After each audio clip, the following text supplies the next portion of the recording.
stay at home and protect lives. That's the clear warning from the Health Secretary, Matt Hancock, who says it's not a request, but an instruction. Debido a la emergencia del coronavirus, alumnos y docentes han tenido Hi folks, quick update from me on the campaign against coronavirus. I want every American to be prepared for the hard days that lie ahead. Rallentare la diffusione del nuovo coronavirus. In finding faster ways to test people who may have the virus. After almost 3 months, all non-essential shops in England, including clothing retailers and department stores, can reopen today if they stick to strict safety measures.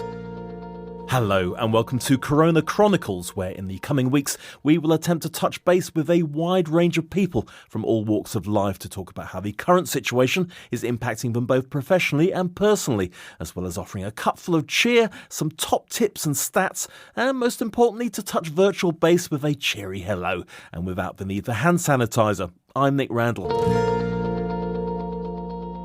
More and more people are turning to different forms of therapy since lockdown began, and one that's always in particular demand is hypnotherapy. But how does that work in the socially distanced world we now find ourselves in? Well, who better to ask but the president of the British Society of Clinical Hypnosis himself, also a past guest from our SNS parent strand, Peter Mabbutt. And we got Peter on the line right now. Peter, welcome to the programme. How different is hypnotherapy in lockdown? Yeah, it's a very good question. Prior to lockdown happening, very few people were doing hypnotherapy online, so to speak. Lockdown happened and people were wondering, how on earth can I get to see my therapist? So a lot of therapists had to then try and adapt to doing hypnotherapy online itself via a wide variety of different portals, and then realized actually there's not much difference to what we're doing. The one problem that we do have is that typically in a one-to-one hypnotherapy session in person, you can see the entirety of a person. So if somebody is clenching their fist in anxiety or something like that, then we wouldn't necessarily see that on screen. However, a lot of research has been carried out a little bit before the lockdown period. There was an interest in online therapy coming along, and it has been shown that really there is no difference in outcomes for therapy, whether you're face-to-face or online. The only issue that we might say is it's the preference of the person. Some people don't relate to talking to somebody via Wi-Fi and the internet. Sure. Others are very, very happy with it. You're talking video calls, not audio only. Is there? It's video calls. It tends to be video calls. Because what we do is a lot of rapport building. It's good to see the person that you're actually talking to, and it's good for them to actually see us. The one issue that we have had was, and this is a question I'm often asked, what happens if you get a bad link in the line? Because with hypnotherapy, there's a point in your therapy session where you're doing the hypnosis. So what happens if the line goes down? Well, most of the time the line is very, very good.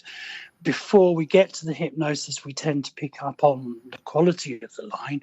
And if that's the case, then you can do a recording based around the information you've gained from your client and then email that recording to the client. And that would be an audio recording? Audio recording, yes. Right.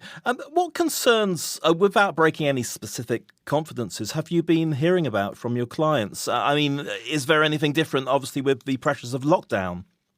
Lots to do with loneliness, a lot to do with the fact that they feel a bit like they're literally in prison. So you've got that locked-in fever that people just want to get out. What I have noticed over the past couple of weeks, and it really has been just over the past couple of weeks, people are now presenting a lot more depressed. They're starting to really feel depressed, even with, as we're recording, the lockdown is being kind of lifted. It's not enough for a lot of people. They're feeling that they can't go about their daily lives, their normal lives at the moment. And there is concern about potential second wave and concern about what happened to them if there is a second wave. So a depressed state of mind for many. There are also some who are now affected by stress with regard to their jobs and income and so on. But at the moment, it has been depression. So how do you help the feelings of, say, feeling like they're in prison when they are in lockdown? I mean, are there sort of particular techniques that we can all embrace to help ourselves? Yes. I mean, we use particular mindful techniques of being very present and in the moment, not necessarily thinking too much about what was and not thinking too much about what will be, just acceptance of the here of the now. And then from that particular acceptance of the here of the now and feeling calm and comfortable about that, we then can, within hypnotherapy, we will potentially put in suggestions that this is only a transient period of time, that you will be able to get back outside, meet up with your friends, etc. But in the moment, just focus on the here, on the now, and relax into that. Yes. And of course, as you were saying, a lot of people now, lockdown is starting to ease. That's great for some people, but there are others who are watching all this on the news, people going out shopping, etc., who, because of health issues, don't get to have the same privileges. No, not at all. And that, for some, is becoming more than just a bit of an issue. It's becoming a big issue, because they're being a lot, they literally, they do feel like prisoners in their own home, and that they cannot risk stepping outside very much at all because they are scared that they'll end up with COVID and end up dying potentially. Yeah. There's somebody I know who is so scared of going out because she also has ME, but apparently there's a really quiet sort of a lake nearby, and I was saying, surely for 20 minutes you can get out. And this person was convinced that even if somebody had passed within like 3 hours, and this is in the outside, then she might be in danger of getting the virus, and which I think is slightly sort of hysterical, but I can understand people who are in that position getting themselves into a real state where they're terrified, irrationally terrified. Yes, I mean there is this element of health neurosis that's coming up. Sure. People are getting obsessed and paranoid about touching surfaces, and we do need to have an awareness that surfaces we can transmit the virus, etc. But they're getting totally paranoid about it. I've been working with someone, and there's a lot about this I've changed to protect confidentiality. But part of what we've been doing is helping to break down this neurosis in order to get this person out and about a bit in a very, very safe way, and to be able to connect in with real life that's out there. I mean, it is, as you say, it's breaking that neurosis, isn't it? I mean, again, is it sort of mindfulness techniques and things like that? It's also psychoeducation, trying to educate about what we know about transmission, what we know about the rate of the virus in the area, and what the safety limits are for people who are going out. People who are picking up on reading the internet, reading these sort of scaremongering stories on the internet, and all of these things that people are saying that have been completely fabricated, but are written as though they, such an expert says it's true. Yes. And a lot of this started in the very early days. There was this whole round of messages going around on Facebook and Twitter that were going, such and such an expert in such and such a country has said that if you go out and do this, you're likely to die. Yes. And people have picked up on that from the early stages. And unfortunately, a lot of them are still holding on to that. Whereas you've got the other extreme of it, where people are thinking, oh, well, the numbers are going down. Hey, let's go out and not socially distance anymore. Quite. And so the risk is there that you've got the two extremes, people who are hiding away to their own psychological detriment, as opposed to the others who are going out there with a little bit of denial going on and potentially risking A, getting it themselves, and B, spreading the pandemic, allowing the numbers to go up again with the pandemic. Are there any other interesting patterns emerging since lockdown, or any data you're collecting by you or your colleagues? What we are noticing is that in the sort of middle zone, not the overly neurotic people and the ones who are in denial. In the middle zone, people are looking to be more healthy. It's going to be an interesting thing in post-COVID world, whether or not this continues, but people are seemingly eating more healthily. They're taking greater responsibility with personal exercise and so on and so forth. So with that respect, that's a particularly good thing that seems to be coming out. Sure. But I'm associating lockdown with a lot of people putting on a lot of weight, ordering a lot of takeaways and watching a lot of telly, a lot of Netflix, unless that's just me. No, I will hold my hand up to not necessarily the takeaways, but watching a lot of Netflix and also watching or eating probably some of the wrong things. But that was the other thing. People, it became very obvious on the social media that people are suddenly re-engaged with cooking at home. Yes. So hundreds of pictures of cakes and bread that people were making. And that was a wonderful thing, but eat too many of those and the weight does seem to pile on. It's really interesting. The other element that I've been hearing sort of through the people who I've been working with and a couple of friends is when they're talking about, right, let's all go on holiday. A lot of people are saying, well, when we can go on holiday, it seems to be they're wanting to do something healthy. So not necessarily going out and drinking the bars dry, but going out and doing healthy walking and going somewhere nice where you can get good food. But I don't know whether that's just a reaction to the here and the now. Old patterns die hard. Yes. So, if you're kind of used to doing one thing, when you can't do it, it's great setting up intent to continue doing the new behaviour. But when you step back outside, the old behaviour can kick in. So that's where therapies like hypnotherapy can come in. You've got your new behavioural pattern, and hypnotherapy can help people move on from that. Continue it going post-COVID. Yes, absolutely. I mean, it actually leads to my next question. Lockdown and any future possible lockdowns. Is this seen as a good time to change who we are in lockdown, change our mindset in a sort of like long-term positive way? And obviously hypnotherapy can work into that. Say, for example, things we want to change for years, like stopping smoking, weight loss, amount of alcohol we drink, exercise, or any other specific life goals. I think it is. And I think we're seeing that. People, as I say, people are looking to live a healthier lifestyle. People are reducing the amount that they're drinking. Not so sure with cigarette smoking. Poor people in South Africa who, during their lockdown, which is still ongoing, they banned the sale of cigarettes. So poor South Africans, there's a lot of people in with nicotine withdrawal there. Yes. But certainly with alcohol, certainly with healthy eating, weight management, and a lot of people are looking at the new way of working as well. Yes, lots of people going from working in an office to working at home.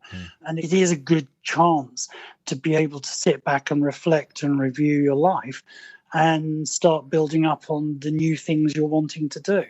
A lot of people have taken that opportunity and are saying, right, well, I'm going to be doing this. I've decided I've taken up this particular hobby. Oh, I really enjoy that. Well, maybe I'll see about how I can integrate that into a career. And also a lot of people who have been in a position where their career has been basically smashed and are looking at creating something new. So these little home industries are starting to evolve, online industries and so on. Yes, we've had some people on like that. Yes, and that's also a good thing because it's kind of focusing people in on actually what their own skills are and potentially creating a much better work-life balance and a much more enjoyable work-life balance. Are people increasingly turning to hypnotherapy to help with a range of emotional issues? Has the volume sort of increased since lockdown, have you noticed? The volume decreased for a bit within my own personal practice. Okay. The volume decreased a bit. until people kind of got used to the idea. I think people thought, right, well, we'll wait until the lockdown's over. It's only going to be 3 weeks, and then we'll start going for therapy again. What then seemed to happen was everyone realised, well, actually, it's not going to be 3 weeks. It's going to be a lot longer. And then it started to come back. And, I'm personally very busy now with therapy, with online therapy.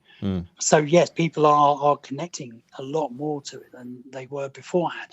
Hypnotherapy was on the ascendancy anyway prior to lockdown. And apart from this sort of initial 3-week cessation of interest, or pause button, as I probably refer to it, suddenly it's got very popular again, to the extent that some of us, one of the things, a project that I'm involved in, is creating an online therapy centre. Wow, that's very progressive. Oh yes, it's big stuff, international. So, but this has come as a result of, partly as a result of lockdown, partly as a result of stuff that we were doing prior to this. And if people wanted your services personally, or for the general team you work with, how do we grab you? Well, I mean, people can contact me directly on email, which is peter@petermabbutt.net, which is PETERMABB for Bravo, UTT for Tango. And with regard to anything like that, with training or therapy, they can contact me there, and I'll be able to have a nice chat with them. Just as a final sort of wrap up, give us perhaps just a technique that just might help us if we're feeling a bit stressed or worried, but, don't necessarily need a hypnotherapist, but just perhaps something we could do ourselves just to calm our souls. Yes, one of the nice techniques, which it's got a very strong scientific basis and a neurological basis to it, is a simple thing called 7-11 breathing. It's a breathing technique, and very simply what you do is you breathe through your nose, and you breathe in slowly for 7 seconds, and then you breathe out slowly for 11 seconds, and just keep repeating that cycle of breathing. If you want, you can imagine breathing in the colour of peace, or breathing in the feeling of peace, or something like that. And as you breathe out, you can imagine breathing out the stress or the tension, breathing out the colour of stress or tension. And doing that cycle several times just basically will start to calm you down. And the science, for those who want to know, is what deep rhythmic breathing like that does is it stimulates something called the vagus nerve, and the vagus nerve is part of our parasympathetic nervous system, which basically means you rest and chill out a little bit. So whenever you're feeling tense or upset or anxious, 7-11 breathing will certainly help to bring down that feeling of anxiety. If you're lying in bed, not able to sleep, a little bit of 7-11 breathing will help you to move more towards the rest and then potential sleep as well. And what an easy way to remember it, 7-11, just like the store. Yes, that's what always made me laugh a little bit about it. But it is, and that's one of the reasons why I've always remembered it. There are many other techniques, but any slow, rhythmic, deep breathing exercise, it will calm people down. Well, that's a wonderful way to end this chat, Peter. I hope everybody at home is listening to that and chilling out as we speak. Peter Mabbutt, thank you so much for joining us yet again. Thank you very much. Peter Mabbutt there. Well, now it's time for the latest corona-related world news, dated Sunday the 21st of June, as we're recording. A leading scientist has said that the UK's quarantine rule for travellers should be dropped as soon as possible because it's completely useless. Professor Peter Mabbutt from the London School of Hygiene and Tropical Medicine said introducing the rule only made sense at the beginning of the outbreak, warning that now it was damaging the economy. The Health Secretary Matt Hancock has suggested the government will set out plans this week to reduce the 2-metre social distancing rule in England by introducing other restrictions. Mr Hancock said that any change would come with safety measures to limit the risk of spreading coronavirus. Spain has reopened its borders to most European countries, with traffic again flowing along roads into France and international arrivals at the airports no longer required to quarantine. A state of emergency has now ended, allowing Spain's tourist industry to get back to work. Local outbreaks have caused a spike in the coronavirus reproduction rate in Germany, but officials say this doesn't mean there's been a nationwide increase. Most cases are in the state of North Rhine-Westphalia, where more than 1,000 workers at the country's biggest meat processing plant have tested positive. The outbreak has been blamed on cramped and unhygienic working conditions. US President Donald Trump has held his first campaign rally since the US coronavirus lockdown began, in front of a smaller than expected crowd. Mr. Trump had boasted earlier this week that almost 1 million people had requested tickets for the event at Tulsa's Bank of Oklahoma Center. But the 19,000-seat arena was far from full, and plans for him to address an outside overflow area were abandoned. The theatre director Sir Nicholas Heitner has warned that the entire art sector has been left on the brink of ruin by the coronavirus pandemic. He said many shows would not be financially viable until social distancing had ended. Heitner added that a lack of revenue was making it impossible for theatres to plan future productions. And finally, supermarket queues and the fear of lockdown food shortages have inspired a new generation of backyard veg growers. But what if your outside space is tiny? Well, a website called Vertical Veg, which encourages gardeners with limited space to think beyond the horizontal, has had a lot more traffic recently. Growing your own from a balcony or window ledge not only improves your well-being and immediate environment, you can actually grow a lot of veg, says Mark Dridstill-Smith, who runs the website. He calculated that by his second year he was producing more than 80 kilograms of food, worth almost £900 in supermarket prices. He admits drainage is sometimes a problem for balcony gardeners. You don't want water dripping on your downstairs neighbours. But if you can solve that problem, the advantages include better light and fewer pests than at ground level. And that's today's news. Well, that's it for this edition. If you want to email us about anything at all, the address is coronachroniclesshow@gmail.com. Until next week, this is Nick Randall saying take care and look after yourselves. Goodbye.